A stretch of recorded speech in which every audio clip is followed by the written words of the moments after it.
صل على سيدنا ومولانا محمد وعلى بسم اللہ الرحمن الرحیم۔ السلام علیکم ناظرین و سامعین کرام۔ پروگرام یاد الہی میں روزانہ عظیم ہستیوں کے تذکارے پاک کیے جاتے ہیں اور اس کے ساتھ ساتھ کچھ ایسے موضوعات پر گفتگو ہوتی ہے جن سے آپ کو رہنمائی حاصل ہوتی ہے۔ آج حضرت سیدنا مالک بن دینار رحمۃ اللہ تعالی علیہ کے تذکارے خیر ہوں گے۔ اس سے پہلے کتاب و شفا سے آج کا وظیفہ، اکثر ویورز اور لسنرز الرجی اور مختلف قسم کے خارش اور دانوں کے حوالے سے وظیفہ پوچھتے ہیں، تو الرجی اور ہر قسم کے دانوں کا روحانی علاج بعض ازواج مطہرات رضی اللہ عنہن سے مروی ہے کہ رسول اللہ صلی اللہ علیہ وآلہ وسلم کے پاؤں مبارکہ کی کسی انگلی میں دانہ نکل آیا، تو آپ صلی اللہ علیہ وآلہ وسلم نے اپنی کسی زوجہ محترمہ رضی اللہ عنہا سے زریرہ، یہ ایک قسم کی خوشبو ہے، لے کر اس دانے پر ڈالی اور ساتھ یہ دعا مانگی، جس سے وہ دانہ، وہ الرجی کا جو معاملہ تھا وہ ٹھیک ہو گیا۔ وہ دعا اور اس کا ترجمہ سماعت فرما لیں۔ اللہم مطفی الکبیری، اللہم مطفی الکبیری ومکبر الصغیری ومکبر الصغیری اطفیہا عنی اطفیہا عنی۔ ترجمہ یوں، یہ مسند احمد بن حنبل میں روایت یہ حدیث مبارکہ پورا واقعہ موجود۔ اے اللہ، اے بڑے کو چھوٹا اور چھوٹے کو بڑا کر دینے والے، میری اس پھنسی، اس دانے کو ختم فرما دے۔ تو بالکل خارش، الرجی، پھنسی، دانے، ان حوالوں سے اگر کوئی مسئلہ ہے تو ضرور آپ یہ دعا مانگیے، اور اگر زریرہ خوشبو بھی مل جائے اس پر دم کر کے وہ لگائیے، انشاءاللہ اللہ تعالی شفا عطا فرمائے گا۔ ناظرین و سامعین، سیدنا مالک بن دینار رحمۃ اللہ تعالی علیہ، آپ کا نام مالک، والد آپ کے دینار، ابو یحییٰ آپ کی کنیت ہے، اور آپ اولیاء کاملین صالحین کی صف میں بہت اعلیٰ مقام پر فائز ہیں۔ تذکرۃ الاولیاء میں بھی آپ کا ذکر جو ہے وہ اولین اولیاء کاملین صالحین میں، حتیٰ کہ سیدنا حسن بصری رضی اللہ عنہ، ان کے مصاحبین میں، مریدین میں، متوسلین میں، معتقدین میں آپ شامل ہیں۔ اور امام نسائی علیہ رحمہ، سنن نسائی کے جو مؤلف ہیں، یعنی حدیث مبارکہ جنہوں نے سنن نسائی میں جمع کی ہیں، امام نسائی، انہوں نے بھی آپ کی توثیق کی ہے، آپ کی عظمت اور رفعت کو بیان کیا ہے۔ آپ کے والد گرامی دینار بعض روایت کے مطابق اگرچہ ایک غلام تھے، اور انہی ایام میں آپ کی ولادت باسعادت ہوئی۔ بظاہر اگرچہ آپ غلام زادے بعض روایات کے مطابق ہیں، لیکن باطنی طور پر بالتحقیق آپ اہل تصوف کے عظیم جو مشائخ ہیں ان میں آپ کا شمار ہوتا ہے، اولیاء کاملین صالحین میں آپ کا شمار ہوتا ہے، حتیٰ کہ اپنے زمانے میں آپ اپنی مثال، اپنی نظیر نہیں رکھتے تھے، آپ جیسا کوئی نہیں تھا۔ آپ کی قناعت پسندی کا عالم یہ تھا کہ اگرچہ شروع میں مختلف معمولات میں مشغول رہے، یعنی شراب نوشی اور رقص و سرود کی محافل میں آپ جایا کرتے، اور اسی طرح آپ کی توبہ کا واقعہ یہ ہے کہ ایک محفل میں یوں ہی رقص و سرود کی محفل میں موجود ہیں، رات کا وقت ہوا، تنبورہ جو آلہ ہے، جو انسٹرومنٹ ہے، اس میں سے موسیقی کا، اور آج عام طور پہ بعض اوقات کہا دیا جاتا ہے موسیقی روح کی غذا ہے، تو حقیقت یہ ہے کہ موسیقی بد روح کی غذا ہے۔ اصل میں جو نیک ارواح ہیں، نیک روح ہے، اس کی غذا اللہ کا ذکر ہے۔ بہرحال آپ اس محفل میں موجود ہیں، رات کا وقت ہے، تنبورہ جو ہے اس میں سے ایسے ہی آواز آنے لگ پڑی ان کے کانوں میں کہ یا مالک ما لک ان تتوب، کہ اے مالک، اب کیا ابھی توبہ کا وقت نہیں آیا؟ توبہ کیوں نہیں کرتا تو؟ بس یہ سننا تھا۔ تو انہوں نے وہاں سے گھر گئے اور غسل وغیرہ کیا، اپنے آپ کو تیار کیا، دل میں تو توبہ کر لی، اور ساتھ ہی پھر سیدنا امام حسن بصری رضی اللہ عنہ ان کی بارگاہ میں حاضر ہو گئے، اور ان کی دست مبارکہ پر بیعت بھی کی، توبہ بھی کی، اور یوں پھر عبادات اور ریاضات میں مشغول ہو گئے۔ یہ اللہ سبحانہ وتعالی کی طرف سے جب بندہ مومن کا دل نرم ہوتا ہے، وہ ہدایت کا طلبگار ہوتا ہے، تو اللہ سبحانہ وتعالی گناہوں کی دلدل سے بھی اسے نکال کر ہدایت کے راستے پر، نیکی اور اچھائی اور بھلائی کے راستے پر اسے گامزن فرما دیتا ہے۔ بس یوں ہی ہوا، امام حسن بصری علیہ رحمہ سے آپ نے ظاہری باطنی علوم بھی حاصل کیے، ان کی شاگردی، ان کی مریدی بھی اختیار کی، اور پھر ایک وقت آیا کہ اپنے وقت کے کبار اولیاء کاملین صالحین میں آپ کا شمار ہونے لگا، حتیٰ کہ حضرت داتا گنج بخش علی حجویری علیہ رحمہ نے بھی آپ کی اس سچی توبہ کا واقعہ بھی ذکر کیا، اور اس واقعے کے بعد فرماتے ہیں حضور داتا گنج بخش علی حجویری علیہ رحمہ کہ آپ نے اپنے اخلاق، کردار، کریکٹر، چال چلن میں آپ کی اتنی تبدیلی آ گئی، اتنی اصلاح ہوئی کہ ایک دن سیدنا مالک بن دینار رحمۃ اللہ تعالی علیہ لوگوں کے ساتھ کشتی میں سواری کر رہے تھے، تو ایک مسافر کا جو کشتی میں سوار، اس کا نگینہ، ایک موتی، ایک جوہر گم ہو گیا۔ تو اس نے سب کی طرف نظر ڈالی، مالک بن دینار رحمۃ اللہ تعالی علیہ بظاہر اسے اجنبی نظر آئے سب لوگوں میں، تو اس نے آپ پر اس نگینے کی، اس ہیرے، اس موتی کی چوری کا الزام لگا دیا۔ آپ نے آسمان کی طرف نظر اٹھائی تو یک لخت سمندر سے مچھلیاں نمودار ہوئیں، اور بڑی تعداد میں نمودار ہوئیں، ہر مچھلی کے منہ میں اسی طرح کا نگینہ تھا۔ آپ نے ایک نگینہ پکڑا اور اس مسافر کو دے دیا، اور پھر آپ خود کشتی سے سطح آب پر، یعنی پانی کی سطح پر تشریف لے آئے، اترے، اور پھر کنارے پر تشریف لے آئے، اور دریا سے، سمندر سے باہر تشریف لے گئے۔ یہ آپ کو اللہ سبحانہ وتعالی نے یوں عزت عطا فرمائی۔ یعنی جو اللہ کے نیک بندے ہوتے ہیں، چونکہ وہ اولیاء اللہ ہوتے ہیں، اللہ کے دوست ہوتے ہیں، ہر دوست اپنے دوست کا ساتھ دیتا ہے، تو جو اللہ کے دوست بن جائیں، ان پر ایسا معاملہ آ جائے، تو پھر اللہ سبحانہ وتعالی وَإِنَّ اللَّهَ لَمَعَ الْمُحْسِنِينَ، اللہ سبحانہ وتعالی تو فرماتا ہے میں تو محسنین کے ساتھ، احسان کرنے والوں کے ساتھ، اور احسان حدیث جبریل کو اگر مد نظر رکھا جائے وہ بھی احسان ہے، حقیقی احسان، جس کو بعد میں تصوف یا تزکیہ باطن یا طریقت معرفت کا نام بھی دیا گیا۔ تو اللہ تو فرماتا ہے میں احسان کرنے والوں کے ساتھ ہوں، جو اللہ کو ہر لمحہ یاد رکھتے ہیں، اللہ ہر لمحہ ان کے ساتھ ہے۔ تو پھر اللہ تعالیٰ اس طرح ان کا ساتھ نبھاتا ہے، اس طرح ان کا ساتھ دیتا ہے کہ اگر ان پر کوئی مشکل بھی آ پڑے تو پھر اللہ سبحانہ وتعالی اس مشکل میں انہیں عزتیں عطا فرماتا ہے، اور وہ کرامت ان کے لیے عزت کا تاج بن جاتا ہے۔ یہ آپ کی کرامت۔ اللہ سبحانہ وتعالی نے آپ کو ظاہری حسن و جمال کے ساتھ ساتھ باطنی حسن و جمال، باطنی کمالات اور خوبیوں سے بھی نوازا تھا۔ انابت اور رجوع الی اللہ، یعنی توبہ بار بار کرنا، اللہ کی بارگاہ میں التجا کرنا، گڑ گڑانا، رجوع کرنا، اور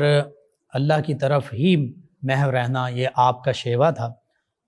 آپ کا ایک واقعہ یوں بھی ہے، آپ خود بھی فرماتے ہیں کہ 1 سال تک میں دمشق کی جامع مسجد میں نے اعتکاف کیا، عبادات اور ریاضات کیں،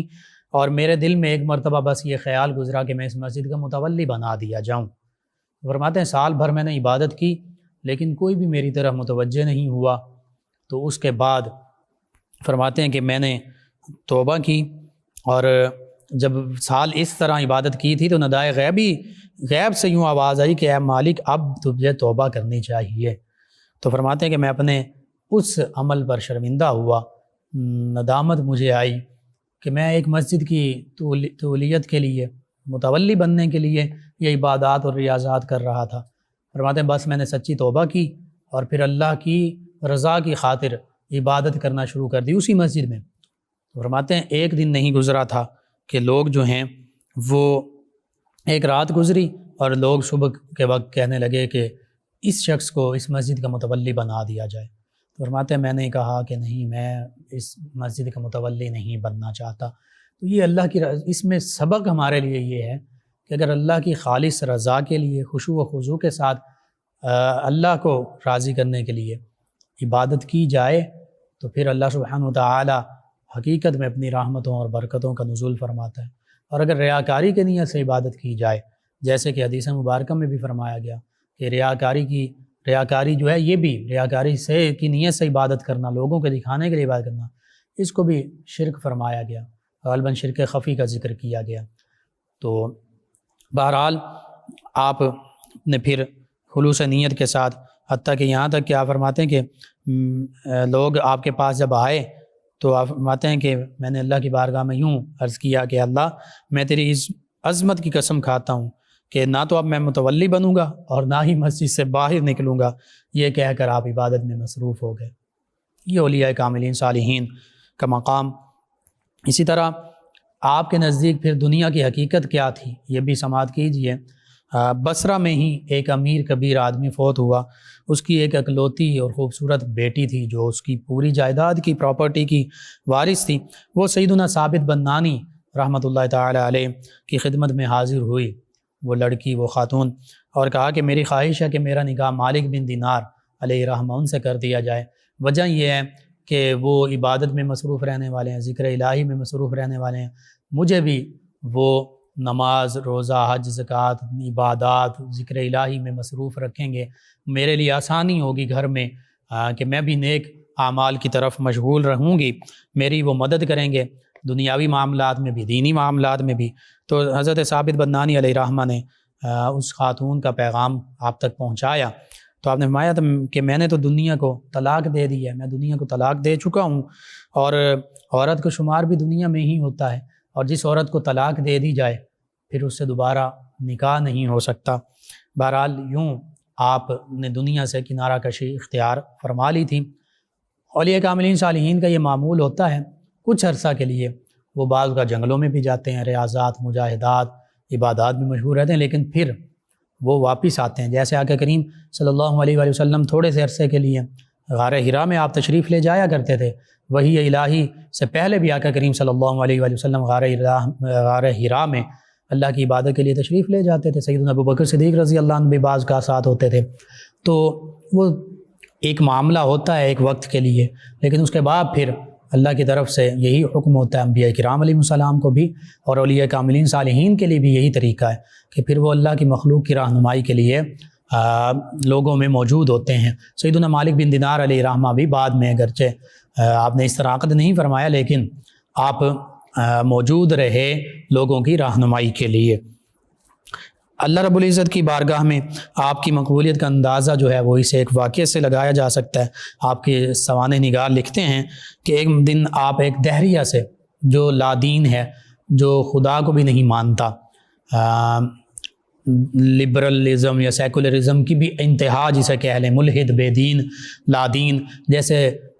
روس کے اکثر لوگ ہیں، وہ کسی کو بھی خدا نہیں مانتے۔ یہ ہوتا ہے بعض اوقات کہ ہندوؤں میں خدا کا تصور ہے، چاہے وہ بتوں کو خدا مان رہے ہیں، یعنی اپنے ہی ہاتھوں کے بنائے ہوئے خدا بنائے ہوئے ہیں۔ اس طرح عیسائیت میں عقیدہ تثلیث ہے، 3 خدا مان رہے ہیں۔ یہودیت میں بھی ہے، اللہ کو خدا بھی مانتے ہیں، عزیر علیہ السلام کو اللہ کا بیٹا بھی مانتے ہیں۔ اس طرح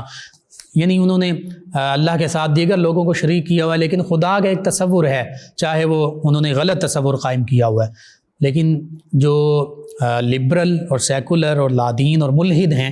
ملحدین جو ہیں، ان کے ہاں خدا کا کوئی تصور نہیں، وہ کہتے ہیں یہ سارا نظام خود بخود چل رہا ہے، بس نیچرل ہے، قدرتی طور پر۔ تو ایک اسے دہریہ بھی بولتے ہیں، تو دہریہ کے ساتھ آپ کا مناظرہ ہوا، تو آپ نے مناظرہ کرتے ہوئے فرمایا کہ میں حق پر ہوں، تو وہ بھی کہنے لگا میں بھی حق پر ہوں۔ تو بات طول پکڑ گئی، مباہلہ، آخر میں بات اس پر اختتام پذیر ہوئی کہ دونوں اپنا اپنا ہاتھ ڈالتے ہیں آگ میں، جس کا ہاتھ جل گیا وہ باطل پر اور جس کا بچ گیا وہ حق پر۔ تو اس نے آپ کا ہاتھ پکڑا ہوا تھا، جب ہاتھ آگ میں ڈالا تو دونوں کا ہاتھ جو ہے وہ جلنے سے بچ گیا۔ بعد میں آپ نے اللہ کی بارگاہ میں عرض کیا، بہت رنجیدہ ہوا کہ یا باری تعالیٰ میں اس بے دین دہریے کے برابر ہو گیا۔ تو آواز آئی، اے مالک افسردہ خاطر نہ ہو، یہ تیرے ہاتھ کی برکت تھی، تیرے ہاتھ کی برکت سے اس کا ہاتھ بچا ہے، اگر اس کا ہاتھ تیرے ہاتھ کے ساتھ مس نہ ہوا ہوتا تو جل گیا ہوتا، چونکہ اس کا ہاتھ تیرے ہاتھ کے ساتھ مس تھا۔ اس لیے اللہ کی طرف سے یہ ندا آئی کہ میں نے یہ گوارا نہیں کیا کہ جو میرے نیک بندے کے ساتھ، میرے مقرب میرے بندے کے ساتھ، میرے ولی کے ساتھ جس کا ہاتھ مس ہو جائے میں اس کو جلا دوں۔ یہ اولیاء اللہ کی عظمت، رفعت اور شان ہے، اور مشکات المصابیح حدیث مبارکہ کی دیگر کتب میں بھی اولیاء اللہ کے حوالے سے ملتا ہے کہ کل روز محشر، اور سیاستہ میں بھی ہے، اللہ کے جو نیک بندے ہیں ان کی شفاعت قبول کی جائے گی، حافظ قرآن کی قبول کی جائے گی، شہداء کرام کی قبول کی جائے گی، اولیاء کاملین صالحین کی، سیدنا عثمان ذو النورین رضی اللہ عنہ کی، آقا کریم صلی اللہ علیہ وآلہ وسلم تو شفاعت کبریٰ فرمائیں گے۔ تو یوں حتیٰ کہ 2 واقعات کا حدیث مبارکہ میں خاص طور پر ذکر ملتا ہے کہ کل روز معاشر 2 ایسے بندے ہوں گے، 2 قسم کے لوگ ایسے ہوں گے کہ بظاہر ان کے اعمال یوں نہیں ہوں گے کہ جنت میں جائیں، لیکن اولیاء اللہ کو دیکھیں گے جن کی خدمت انہوں نے دنیا میں کی تھی، تو اللہ کے ولی کی بارگاہ میں عرض کریں گے اللہ کے نیک بندے، میں نے آپ کو وضو کروایا تھا، میں نے آپ کو پانی پلایا تھا،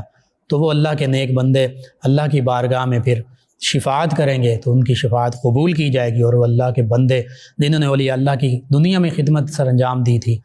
پانی پلا دیا تھا، وضو کروا دیا تھا، یہ حدیث مبارکہ کے مطابق اللہ سبحانہ و تعالیٰ اپنے نیک بندوں کے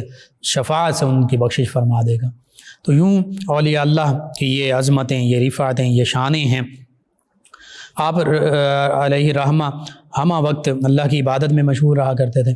ایک موقع پر جہاد کا وقت آیا۔ جہاد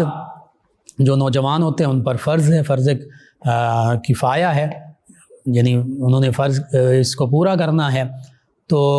آپ بیمار پڑ گئے، بہت سخت بیمار ہو گئے، بخار ہو گیا، اٹھ بھی نہیں سکتے تھے، بڑے رنجیدہ ہوئے کہ میں جہاد میں شامل نہیں ہو سکا۔ تو اللہ سبحانہ وتعالیٰ کی طرف سے ندائے غیبی آئی کہ اے مالک، اگر تو اس جنگ میں شامل ہوتا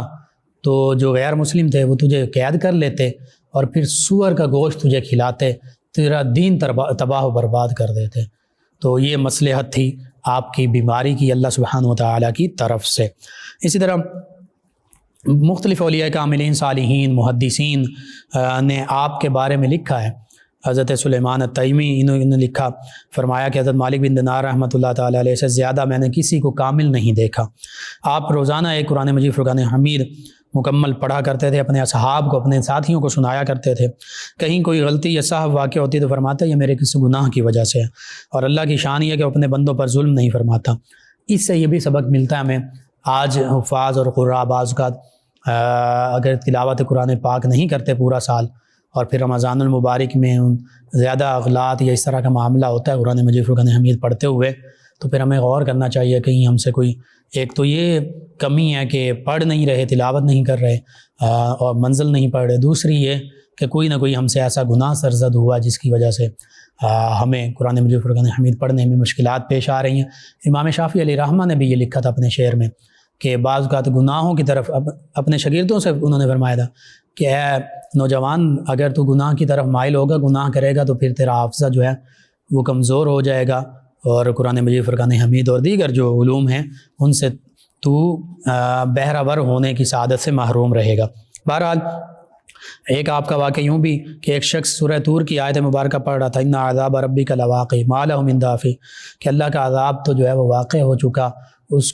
کے لیے کیسے اس سے دور ہوگے، کیسے اس سے بچو گے۔ تو سیدنا حسن بصری علیہ رحمہ، آپ کے دیگر رفقاء بھی رونے لگے، حتیٰ کہ مالک بن دینار علیہ رحمہ بھی رونے لگے۔ اتنی اضطرابی کیفیت طاری ہوئی، اللہ کا خوف، خشیت، کہ بے ہوش ہو گئے۔ یہ اولیاء کاملین، صالحین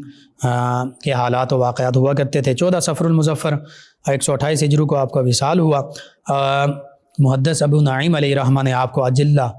تابعین، یعنی جو بڑے بڑے تابعین اعظام ہیں ان میں شمار کیا ہے۔ آپ نے سیدنا امام حسن بصری، امام محمد بن سیرین، سیدنا قاسم بن محمد بن ابی بکر رضی اللہ عنہ، سیدنا سالم بن عبداللہ بن عمر رضی اللہ عنہ، ان عظیم ہستیوں سے احادیث مبارکہ بھی روایت کی، یعنی آپ کا شمار محدثین میں بھی ہوتا ہے۔ اللہ سبحانہ وتعالی سے دعا ہے اللہ تعالی ہمیں آپ کے طریقے پر عمل پیرا ہونے کی توفیق عطا فرمائے، آپ کے تصدق سے عالم اسلام کو سربلندی عطا فرمائے۔ اللهم صل على سيدنا ومولانا محمد وعلى آپ سماعت فرما رہے ہیں پروگرام یاد الہی۔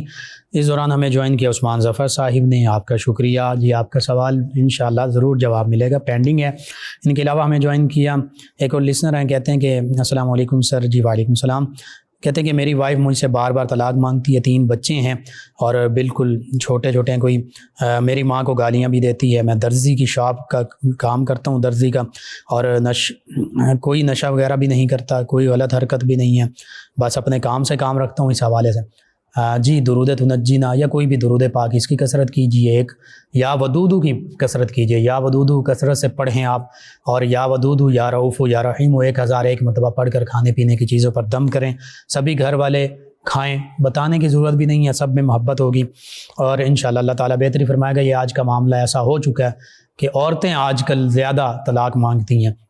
اس پر انشاءاللہ کبھی بات کریں گے۔ شہزاد صاحب ہیں فیصل آباد سے، بواسیر کے بارے میں انہوں نے کوئی وظیفہ پوچھا ہے۔ جی فی الحال میں یہ عرض کروں گا یا سلام ہو، آپ کثرت سے پڑھیں یا سلام ہو۔ طارق شہزاد صاحب ہیں مدرسہ امینیہ فاروقیہ مین ٹاؤن سے، کہتے ہیں کیا حال ہے جی آپ کا، پروگرام ماشاءاللہ بہت اچھا ہوتا ہے جی، شکریہ اور الحمدللہ۔ کہتے ہیں موبائل کی خرابیاں نسل نو کی تباہی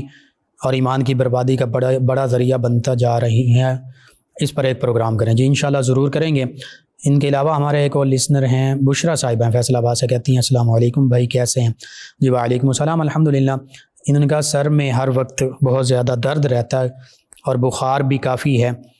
پرانا ہو گیا، بہت علاج کروایا ہے میں نے، روز دوائیاں کھا کے تنگ آ گئی ہوں، پلیز کچھ بتا دیں جی۔ بخار کے لیے میں عرض کرتا ہوں یا نارکونی بردم و سلامن علی ابراہیم،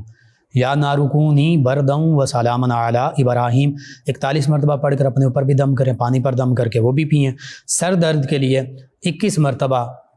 پہلے 3 مرتبہ بسم اللہ الرحمن الرحیم پڑھیں ماتھا پکڑ کر، سر پکڑ کر، اور 21 مرتبہ یا جبارو یا سلامو پڑھیں، دم کر دیں، انشاءاللہ اللہ تعالی شفا عطا فرمائے گا جی۔ ناظرین و سامعین، پروگرام یاد الہی کا وقت ختم ہو جاتا ہے، انشاءاللہ کل صبح دوبارہ آپ سے ملاقات ہوگی۔ پروگرام یاد الہی میں اپنے میزبان محمد لقمان رضا اور ہماری ٹیم کو اجازت دیجیے، اللہ نگہبان۔ اللہم صلی علی سیدنا و مولانا